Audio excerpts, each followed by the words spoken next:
அப்படின்னு நம்ம வரலாறுல பார்க்குறோம். இப்போ இதில் இல்லை அல்லாஹ் சுப்ஹானஹு வ தஆலா இங்கே ஒரு செய்தியை நமக்கு குர்ஆனுடைய ஆயத்து மூலமாக உணர்த்தி காட்டுகிறான். அதாவது என்னன்னா, வளர்ப்பு மகன்கள் எப்பொழுதும் உங்களது அசல் குழந்தைகளாக ஆக முடியாது. அவருடைய மனைவிகள் உங்களுக்கு மருமகள் கிடையாது. அவர்கள் வேறு ஒரு உறவுதான்.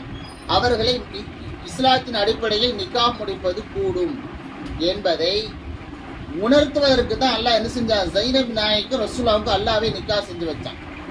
ஜைனப் நாயிய ஒரு சந்தர்ப்பத்தில் சொல்றாங்க, நபியினுடைய மனைவிமார்களுக்கு எல்லாம் அவங்களுடைய சொந்தக்காரங்க அவங்களுடைய உறவினர்கள் நிக்காஹ் முடிச்சு வச்சாங்க.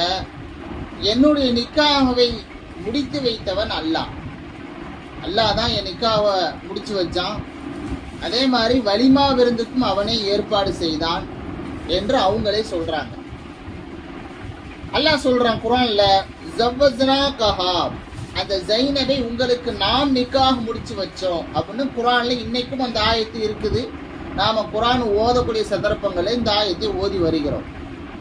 ஜைனப் நாயகி நாம் நிக்காஹ் முடிச்சு வச்சோம்.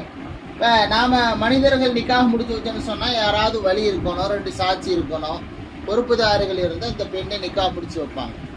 ஆனா இந்த நிக்காஹ்ல ஜைனப் நாய்க்கு வழியாக அல்லாஹ்வே இருந்தான். தானே வழியாக இருந்து இந்த நிக்காஹ் முடிச்சு வச்சதாக அல்லாஹ் சொல்றான்.